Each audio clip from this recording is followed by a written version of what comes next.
शराब घोटाले में फंसी आम आदमी पार्टी की परेशानियां लगातार बढ़ती जा रही हैं।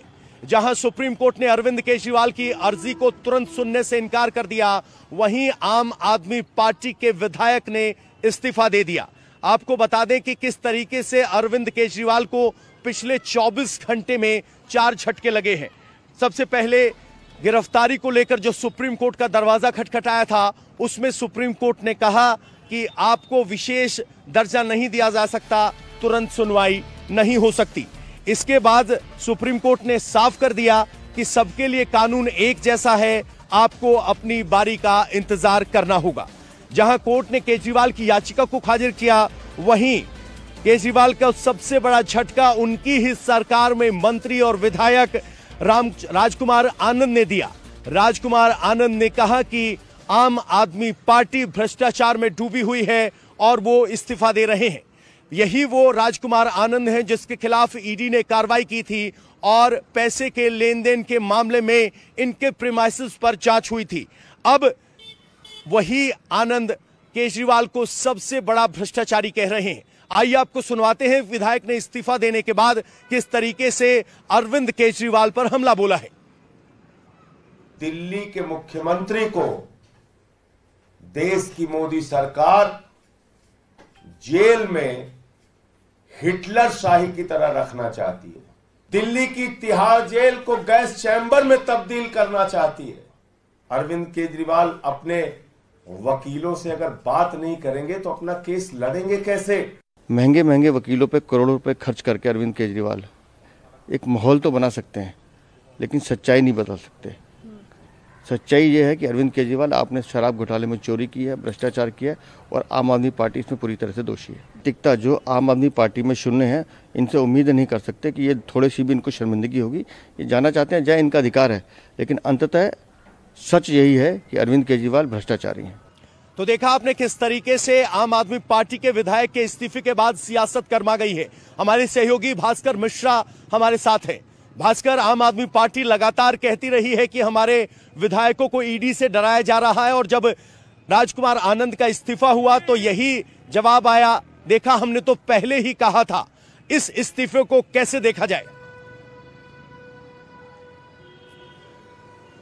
और देखिए पवन, आम आदमी पार्टी के लिए एक बड़ा हथियार उनको जरूर मिल गया। वो पहले ही कह रहे थे कि ईडी की कार्रवाई सिर्फ इसलिए हो रही है कि दिल्ली में आम आदमी पार्टी की सरकार को गिराने की कोशिश है, उनके विधायकों को तोड़ने की कोशिश है, उनके मंत्रियों को खरीदने की कोशिश है और उसी दिशा में ये आरोप आम आदमी पार्टी के द्वारा लगाए गए। लेकिन ये भी संगीन है जिस हिसाब से दिल्ली के एक कैबिनेट मिनिस्टर मीडिया के सामने आते हैं और वो कहते हैं कि भ्रष्टाचार से लड़ने वाली पार्टी अगर खुद भ्रष्टाचार करे तो उसमें अब सफोकेशन हो रहा है।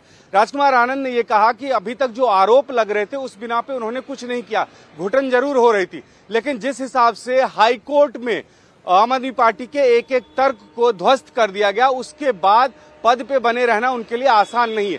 ये दोनों तरफ से मुश्किल है आम आदमी पार्टी के लिए। एक तरफ ये कह सकती है कि भारतीय जनता पार्टी यही कोशिश कर रही थी कि सरकार टूटे, विधायक टूटे, मंत्री टूटे, वही हो रहा है।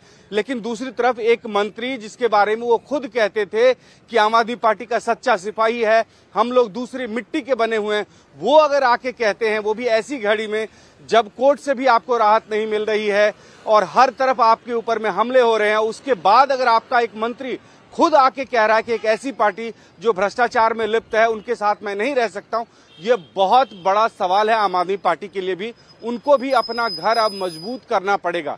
सिर्फ इस बिना पे नहीं बच सकती है आम आदमी पार्टी ये कह के कि तोड़ने की कोशिश हो रही है। ये दो तरफा कार्रवाई होती है। अगर तोड़ने की कोशिश हो रही है तो टूट भी रहा है आपका विधायक और मंत्री, और इसका ख्याल आप ही को रखना होगा। इस सवाल का जवाब भी आप हमारे साथ बने रहिए।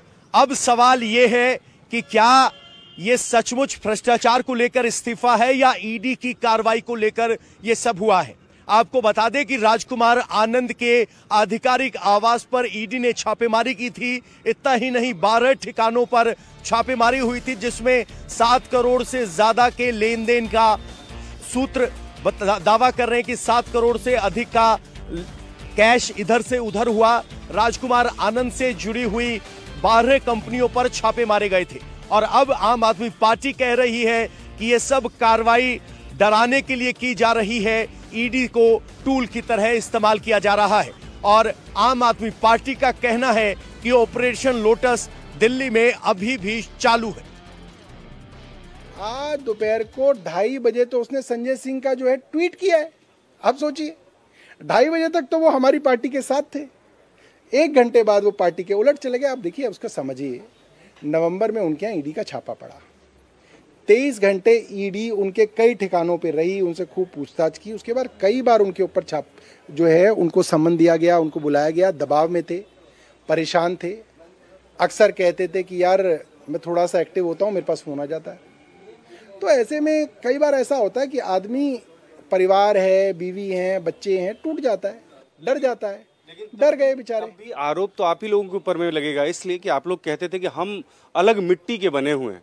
अब कैसे माने अलग मिट्टी? आपके कैबिनेट के मंत्री की मिट्टी खराब हो रही है, तुरंत वो कह रहे हैं कि भाई आपने भ्रष्टाचार किया इसीलिए उनको छोड़ना पड़ रहा है। नहीं, मैं इस बात से, आपकी बात से सहमत हूँ कि हमारे ये राजकुमार भाई थोड़े कमज़ोर पड़ गए, मगर मेरे मन में उनके प्रति कोई नफरत नहीं है कि मैं कहूँ कि वो बहुत घटिया आदमी है। ये नहीं, ऐसा नहीं है। हमारे कैबिनेट कुलीग थे, नहीं सह पाए बेचारे, डर गए। ऐसे भी होते हैं ना, कुछ लोग डर जाते हैं। हर आदमी संजय सिंह और अरविंद केजरीवाल कोई ना होता, हर आदमी मनीष सिसोदिया नहीं होता। तो वो डर गए, भारतीय जनता पार्टी की एजेंसियों के सामने डर गए। तो कह रहे हैं कि वो डर गए, यानी आम आदमी पार्टी आरोप लगा रही है कि हमारे विधायकों को डराया जा रहा है। भास्कर, सबसे बड़ा सवाल यह है कि अगर दबाव बनाया जा रहा है, डराया जा रहा है, तो आम आदमी पार्टी के विधायकों को एकजुट कौन रखेगा?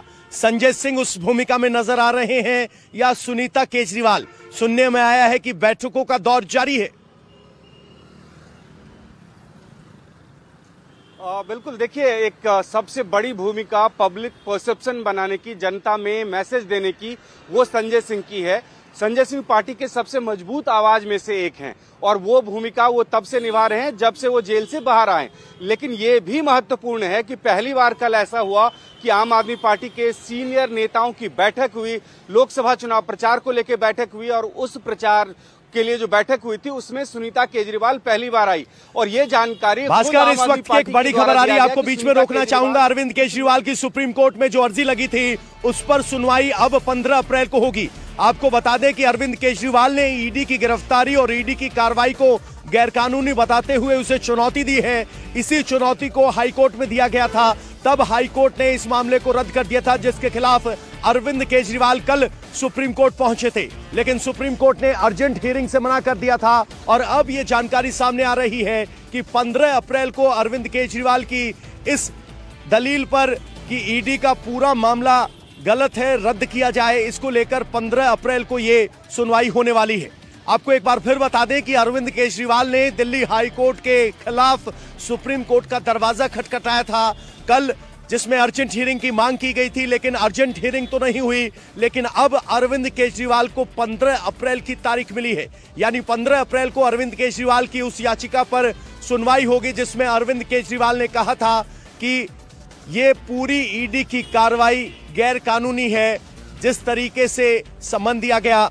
और अब दिक्कत यह है कि अरविंद केजरीवाल की इस सुनवाई 15 तारीख को होगी।